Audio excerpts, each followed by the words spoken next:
I went around and did a bunch of layout this morning for where the mortises are going to go. Got that one. Got these all set. And yesterday I went and brought in a bunch of timbers. So the 8s are for the posts. And those, I guess, what are those? 14s?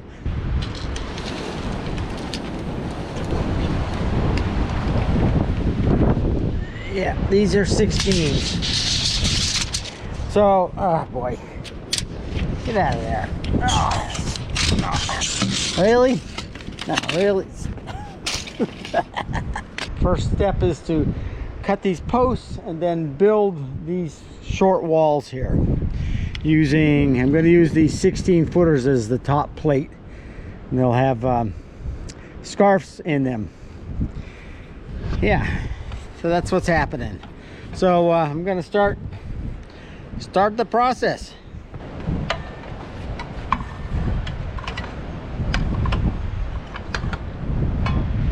Yeah, that's not very good.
Missing my power plane. I may have to go get the power plane. I think that's pretty good. Alright, fold at the bottom of the tenon. Excuse me. Make the tenons on the bottom 3.5 inches tall. And they'll be 3 by 3. I'm going to do that layout now.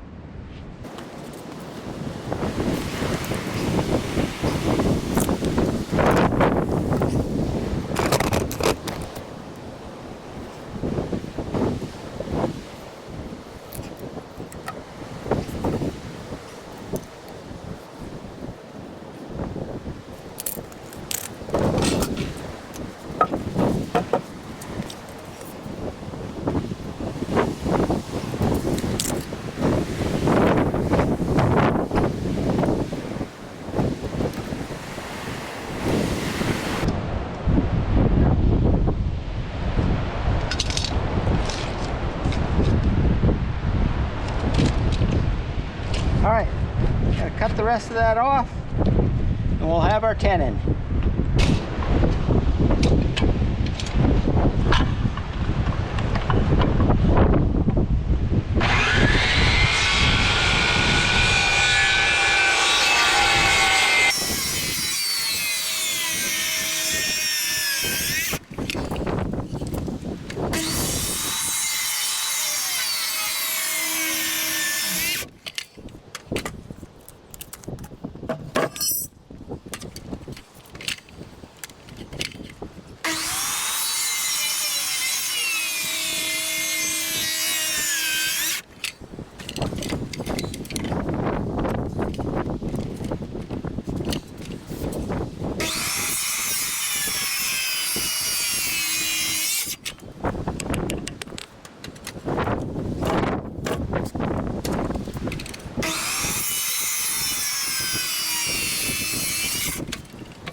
3 inches by 3 inches.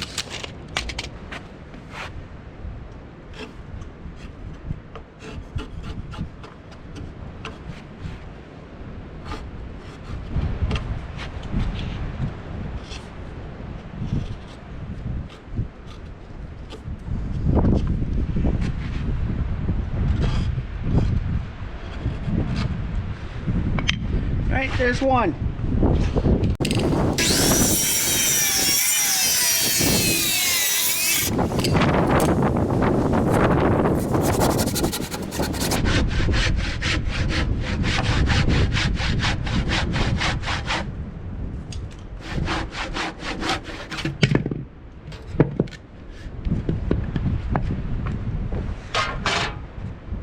So the tenon at the top is going to be 4 inches because I'm going to actually peg that. The one at the bottom is only 3.5 inches, and that's just going into that 4-inch 4x8 plate. So it's 90 inches to this point. So I've got to lay out the tenon and cut that off.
All right, I'm gonna go set this up after lunch and drill those, mortise those out.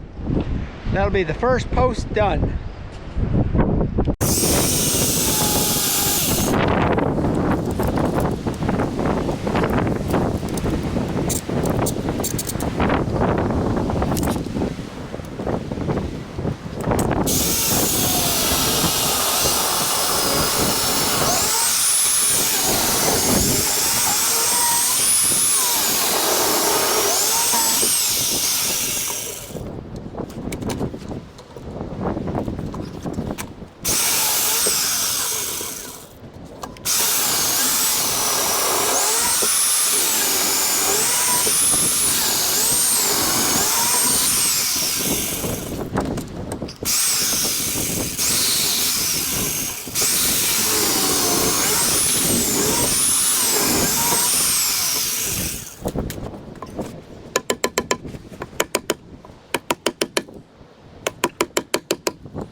what I've done here to see if this is, I know that well, what I've done here is I've done a 3, 4, 5, so that it's actually a 6, 8, and that leg there is 10.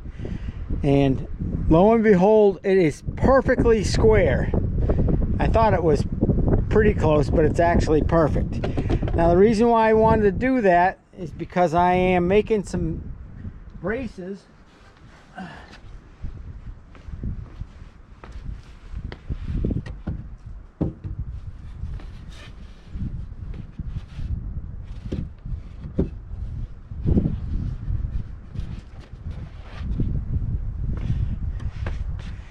I'm making some of these giant braces, and they're actually going to go on the center post here. There'll be one on either side, and on this post there'll be one here.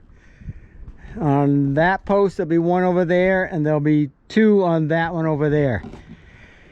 I could hold on. I could just do regular braces, and I am going to do some of those, but I've done this in our past garage. And if you're interested in looking at the garage that I built at our old house, it's actually, I think, the first video in all the videos that I put up. And it's actually not a video, it's a series of photos, and you'll see the same kind of thing in that garage. And I'm copying that. I'm making these giant braces because I'm trying to make this building extra strong, because I know that it's going to be subjected to a lot of forces, especially being a shed roof. One side's going to be sloped down, so that's good.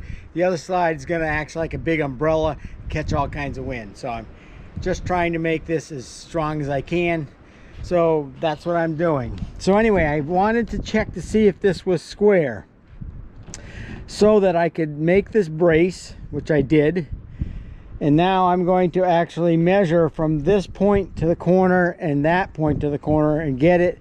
What I'm trying to find out is where on these posts to make the mortise. I've got the tenons, but this is the length of this brace was just something I made up.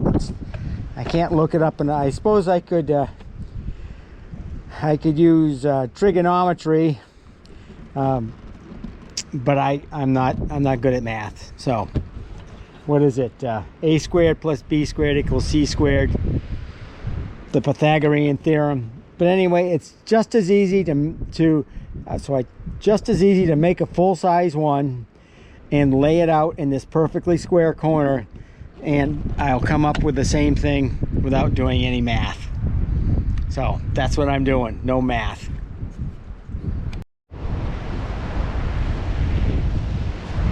So now I have the brace in place. I can measure from the tenon to this corner.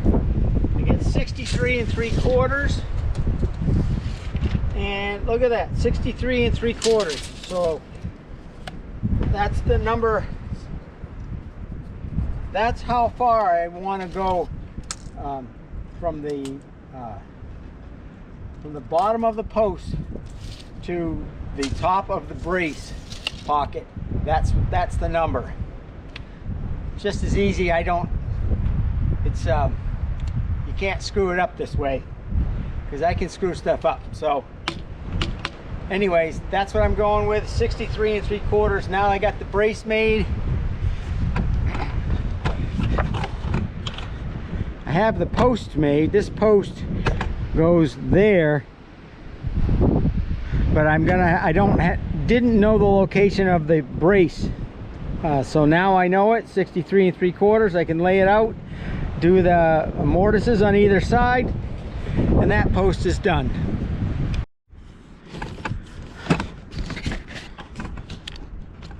All right, we'll just do a quick walk around and show you what I got done today. I have the 2 braces for that post. I don't have that post made. Got the corner post made and mortised for wind braces. I've got this post made with its brace. I don't have that post made, and I've got these other braces for over there. And that's it. That's all I got done today. So yeah, we'll pick up with this tomorrow and keep going. Good morning, Apollo. Are you enjoying the nice cool morning? It's gonna be another hot one today. Average temperature is like 56, and today's probably gonna be 80 plus. So trying to get started early. The beam I've got on the sawhorses here is a 16-footer, and this is going to make up part of the top plate, which goes on that wall. So I'm going to square this end up and start a scarf on that end, and then I have to go get a couple of 12-footers to complete that. I want to assemble the scarf and the whole length and cut it to all length here on the floor, because it's just easier to manage than to try to take dimensions for the continuation, for the 12-foot continuation of the top plate once it's in place. So if I can do everything on the floor here, assemble it here on the floor, when time comes, I know it's all cut to length and it's all ready to go.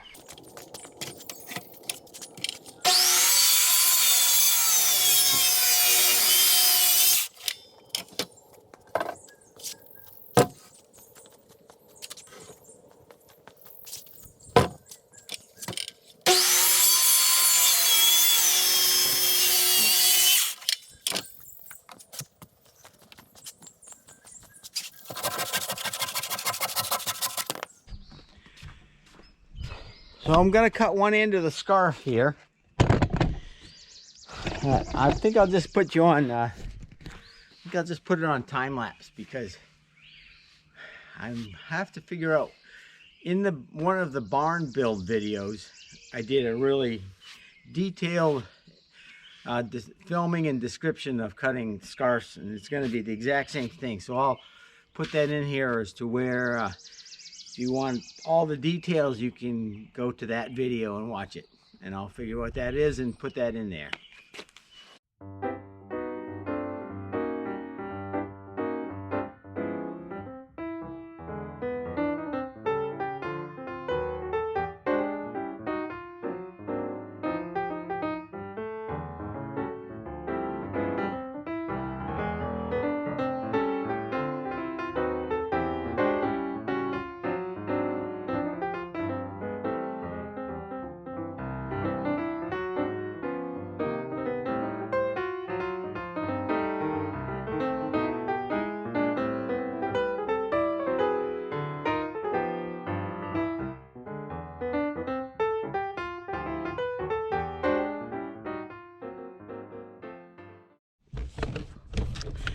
All right, I just spent like 45 minutes or so getting the rest of the beams over here, so that I don't have to keep wondering where they are. Anyway, stopping to go get them. So these three here. We've got two over there, one on the sawhorses, and that will really complete all of these, the back wall and the two side walls. So that's good. They're all here now. If they will just magically cut themselves and to length and mortise themselves, I'll be a happy person.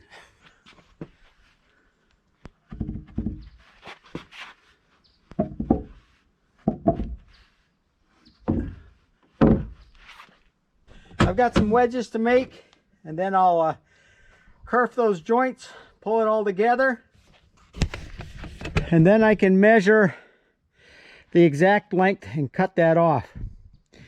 This is why I want to assemble it on the floor here, because I can measure the exact length of the sill and then transfer that length to here, so that I can cut it and do all the joinery in preparation for it going up in pieces. I call that as good as it's going to get. And now that that's together, I can measure the complete length of the top of this top plate.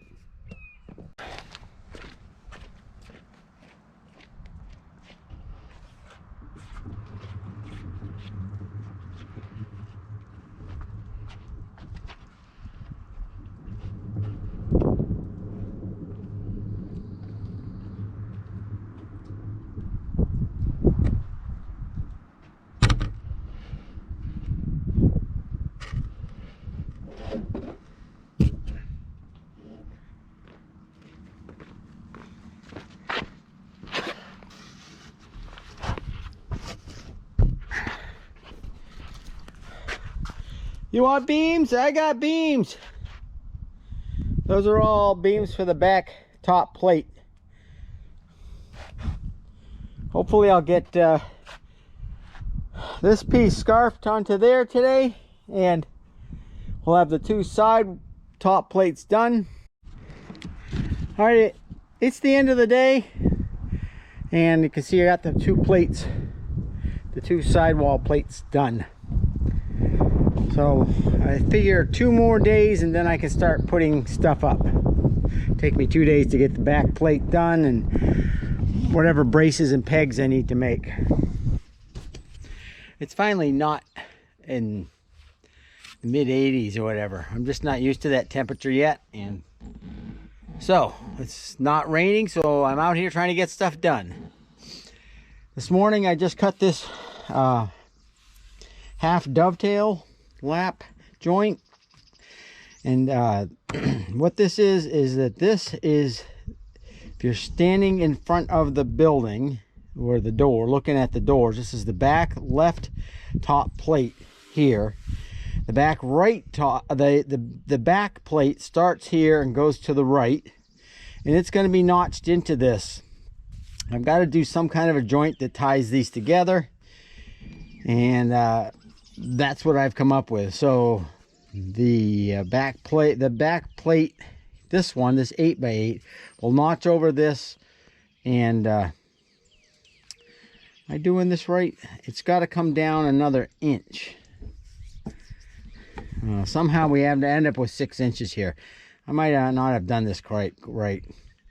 There's a little thinking going on in my here, but anyway, this is the next plate will be notched over this. And I think I'm actually also going to put a piece of all thread drilled right through all of this, the plate on top and this one, to hold them all together. I'm really worried about the wind, and I talked about that in the uplift.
All right, there we go.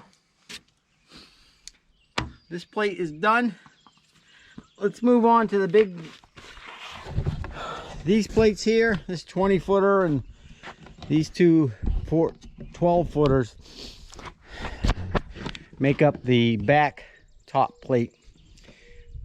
So I'm actually going to start on this 12 footer here.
All right, I changed my mind. I'm gonna go with a 2-inch deep half dovetail. So I'm gonna have to actually fix the last 2 receiving parts that I already cut. I cut them to 1 inch. I'm gonna cut them to 2 inches. All right, let's talk about this beam here. So this is the end. The left hand side goes down there. The left hand side of the top plate, and that looks really good. I actually bored for the mortise in the wrong spot. I measured from the end and not from here. And then I went and got some Gorilla Glue and I glued in a plug here. I could live with that. That's all right. And then I got down to this end and this is what I came upon. And I got started into it and I said, you know, I'm gonna just finish it, see if it gets any less rot. And I just don't think I can live with it.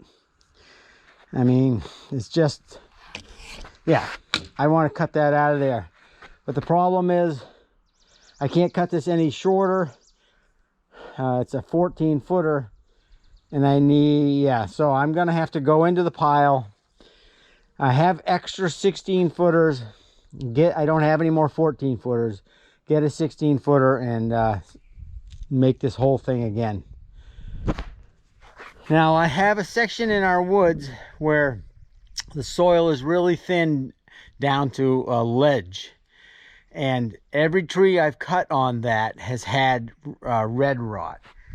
And my father, who's forester, said that he thought that it was because of the roots rubbing on, you know, as the wind moved the trees around, they are rubbing on the bedrock because it's so thin soil that the injuries actually cause red rot. I'm not sure if that's the case. I'm not going to quote him on that because if he watches this video, he may say I'm wrong, but every tree in that area that I've cut has had a defect. Now the top of it's okay. I'll put it back in the pile. If I need 8 footers or something, maybe I can cut an 8 footer out of this. But this one just doesn't make the grade. Yeah, it's a shame. All right. Anyways, I just thought I'd show you that. There you go. Well, this beam here, it's a 16. I actually rejected it, put it back on the pile. It does have some rot in here. We're going to have to make sure that that's okay. But it was a forked tree, and that's the included bark between the 2 stems. But I only need a 14 footer. So I think that I can cut this off here, get rid of that defective part, and put the, yeah, I think this will replace, we're going to try it. This will replace that 14 footer with all the red rot in it that I took back to the burn pile. And it's really only good, I think I can get an 8 footer out of it. All right, back to making scarves.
All right, I'm just planing it till the saw curve marks disappear. They just disappear.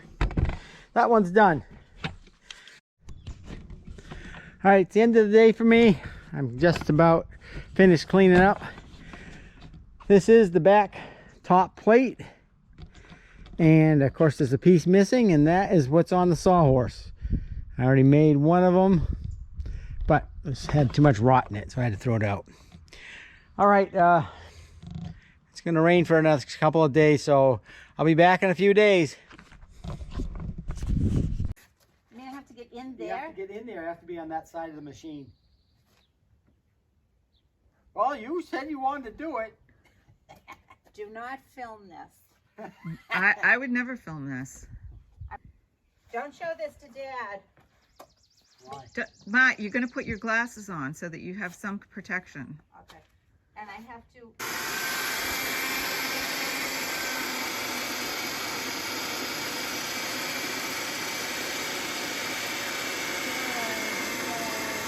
That's the suck. So now the hard part is you have to turn it on and pick it up. Turn it on and lift it up? Yeah, until it latches.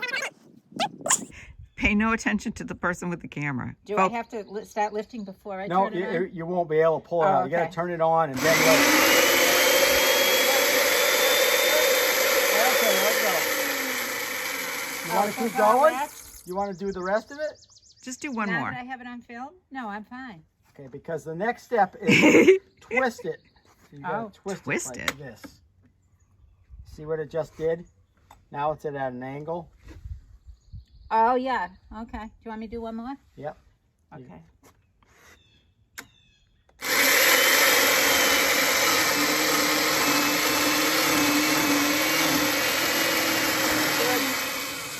You're going to lift it back up. Okay.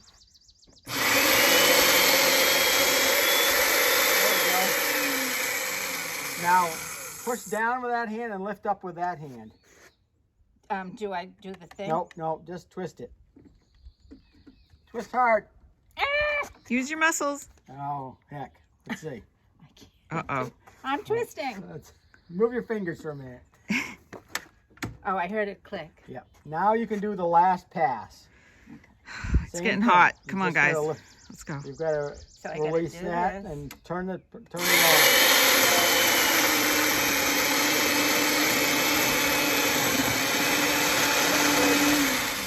Lift it back out. There you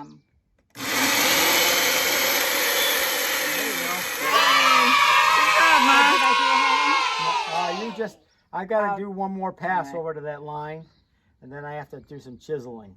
All right. Good job, Ma. Can I hire myself out to local 204?